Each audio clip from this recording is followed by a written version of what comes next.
Thank you, Mavis, for the meditation. Have you ever noticed that things change? You know, they change in little ways. Maybe someday you walk in, down the street and you notice that the garbage can that used to be there is now over here. Or sometimes they change in really, really big ways. And all the ones in between. Things change in our lives, in our community, in the world. I know when raising two children, there was a time when they got old enough and then we weren't living together anymore.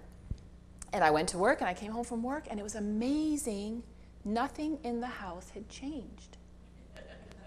From when I came back, from when I left and when I came back. There weren't cereal bowls left on the counter. There weren't backpacks and shoes in the front hall. There wasn't something left out on the table, a book or something like that. It was exactly the same as when I got back. I thought, things are different now. Things are different. And then, of course, it's easy to look around in our community and see, just even the house on the corner there, one day there's a house and next day people are coming and taking things to use and, to reuse in building. And I just drove around that corner this morning and there's no house. It's gone. Taken down. Then we look in our world, we look out in the world, and that's sometimes kind of hard to grasp because, the world is obviously a huge, complicated, intricate, dynamic being, beingness.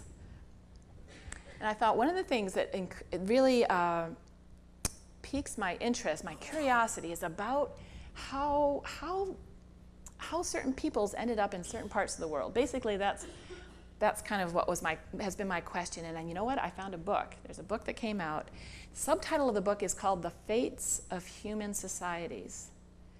And the author is going to try to undertake this huge task of tracing human movement on the planet from 11,000 BC to 1500 AD.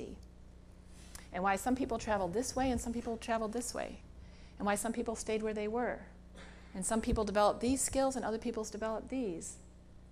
Some people built boats and went out, to other continents, and some people stayed home. Like what, So I only read the foreword, so if there's any wonderful, simple answer, I'll tell you in a few weeks. It's an intriguing question, but things change. This planet has changed. Where people live on this planet have changed. How people live life has changed. Things are always changing. So as human beings, we can have kind of mixed feelings about change, can't we? I know for myself, sometimes it's easy to accept change when it's happening out there. Like really that house coming down or up on the street really doesn't really affect me. I'm okay with that. But then there's sometimes changes that happen that really have an effect on us personally. And then sometimes we're not okay with that. For instance, I'm sure you've heard me say before that I love living in James Bay because I can see the ocean from every room in my house. Well, someone on Dallas Road decided to put a second floor on their house. And now when I sit at my desk and I look out my window, I can't see the ocean. So I'm not really okay with that, to tell you the truth. I'm disappointed. So sometimes, change is okay as long as it happens out there, but not, too close to home, right? Or it's okay as long as we instigated it. If you've ever been in a partnership or friends or family, and you decide that you're going to do something differently, well, it makes sense to you. And then other people around you say, hey, wait a minute, I'm not so happy with that. You think, oh, okay, so it's okay as long as we know what the change is going to be beforehand. But maybe not okay when other people make changes in their lives that end up affecting us and how we live. So sometimes we have some resistance to those changes. Sometimes we have a feeling of helplessness. It's like, hey, I didn't have anything to do with that, and now I got to do things differently. And for several years, probably 10 or 12 years, I worked in a school where the basis of the underlying philosophy that wasn't actually taught, but was the curriculum came out of, was the Vedas, the ancient scriptures of India, 4,000 years old. And we use these little principles to teach the children about life. And one of them was the nature of life is to grow. So in kindergarten, so how do you teach that? In kindergarten, we had the children plant seeds in the springtime, and they watch how a seed sprouts and how it grows. And we had a growth chart in the room and a scale so they could weigh themselves and they could see how they grow. And then it just happens. just happens. In the older grades we used the nature of life is to grow. We used it in science, we used it in history, we used it in social studies, we used it in mathematics. It's a principle that's just, everywhere we look. Growing is changing, and it's the nature of life to just, that is what's going to happen. Our world is constantly changing and transforming itself, and this is a good thing. This is actually a good thing. When it stops growing, what happens when we stop growing? Because the cycle of life is going on and on all the time. When we stop growing, then we find that we're not open anymore. We're not flexible anymore. We're not looking at life in a fresh way anymore. We become stagnant. We become hardened. So it's pretty much a fact, really, that's probably a good thing to just accept. Or can you imagine if all the water on this planet stopped doing what it does naturally? If the rain stopped falling, or the water stopped going to the ocean, or the water stopped, evaporating from the lakes and going back up to the. Can you imagine if that all just stop? We wouldn't survive. That change is going on all the time. It's all part of a bigger process. And what happens? We resist change because we think that to be safe or to be secure, we need things to be the same. And so we think that our security comes from stability or from sameness or from things not changing, when in fact, because change is a part of life, what happens when we resist it, or we connect our security with things not changing, inevitably things are going to change. And then we're going to feel insecure, or like the rug was pulled out from under us, or those kinds of feelings. So it'd be much better, I think anyway, to connect our sense of security with something that's not going to change, like God. God. That's about the only thing I can think of that's not going to change. We can always count on and depend on. Anman, in his book, is encouraging us to accept change as a natural part of life because it is inevitable and it is a good thing.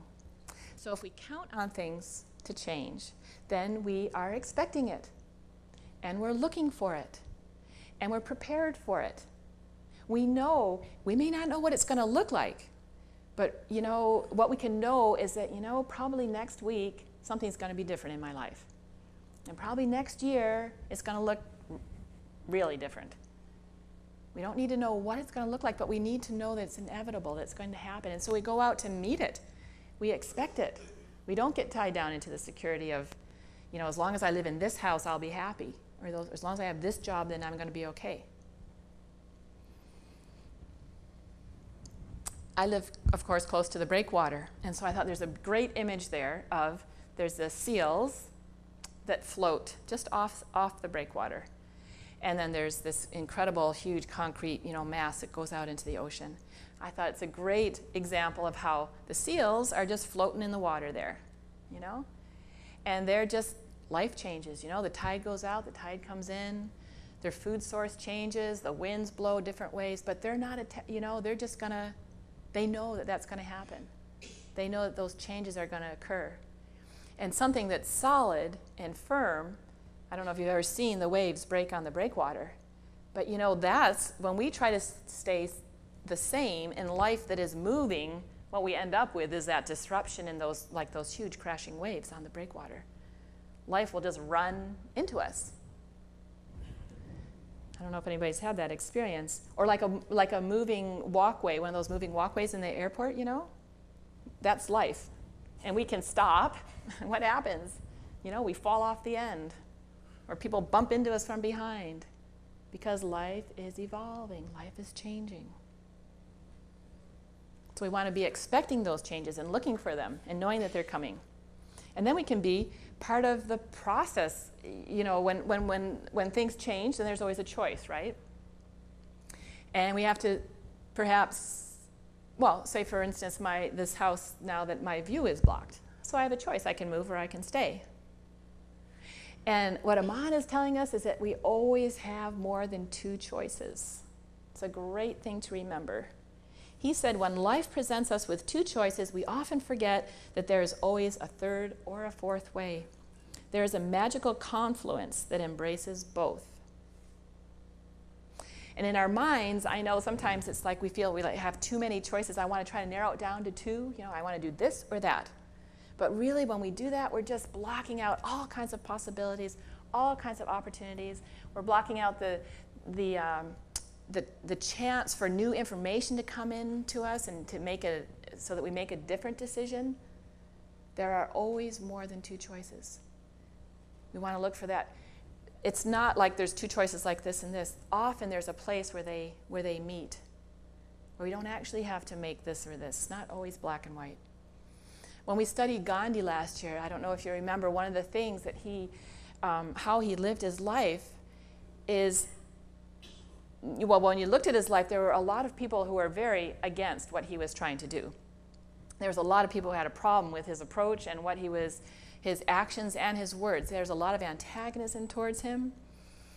And he refused to not talk to people. He always wanted, anybody who wanted to talk to him, he would greet and meet. And he said, you listen to the other person and you let them speak, and then you find the place where you have the common ground, where your ideas are actually, it's that joining place where they touch each other. And then when you respond, that's where you start. It's that third magical place. You'd say, well, no, Gandhi stands for this, and this person would come up and say, no, this is where I stand. And you would think, gosh, I got to choose. You could listen to the conversation and think, I got to choose. Do I side with Gandhi or do I side with this person? It's not, there's more. There's more. So we look for that place of union, of common ground, and then we're all standing in the same place. Then we're moving together to find solutions. When we think that there are only two choices, we deprive ourselves of the life-giving alternatives. We lock out the possibilities for change and for growth and transformation when we think in black and white like that. We don't see the possibilities of greatness right before us. So what we want to be doing is always looking for the higher way. Always be looking at the bigger picture. Jesus tells us, ask, seek, knock. Don't just take things at face value. Always be seeking the higher way. When we think, sometimes we think, if I could just get the right answer, if I could just decide this, then I'll know what to do and I'll know the right way. But remember, life is changing. So what suits us at one time of our lives may not be the right decision for us later. What might be the right choice for us at the moment may not be the right choice for somebody else. So when our minds are trying to come down with the one answer that's going to solve all the problems, it's going to meet all the solutions, it's going to be a good one for the rest of our lives, we're totally deluding ourselves. Because something's going to happen, and we're going to get knocked. Things that happened in our past serve their purpose then, and it's always a good idea, especially this is Lent time, to look back at the past, see where the ideas or beliefs that are no longer serving us and letting them go. Not with, oh, that was a mistake, or I shouldn't have done that. Not with that in mind, but yeah, I did that then, and I guess that was the right thing for me to do then, but now I'm different. Now I know more. Now I'm going to make a different choice, and I'm going to let that one go. And hopefully there's some things in our past where you look it over with the magnifying glass, and you say, no, this is still valid for me now. This is a part of who I am. This is good. And we keep it. So that would be another black and white kind of statement to say, well, I'm going to throw away everything from my past, and go on. We don't need to do that either. There's good in all the things that have happened to us. But whether we want to keep them alive now is our choice, is our decision. There is no right answer for every situation. And that's part of the place where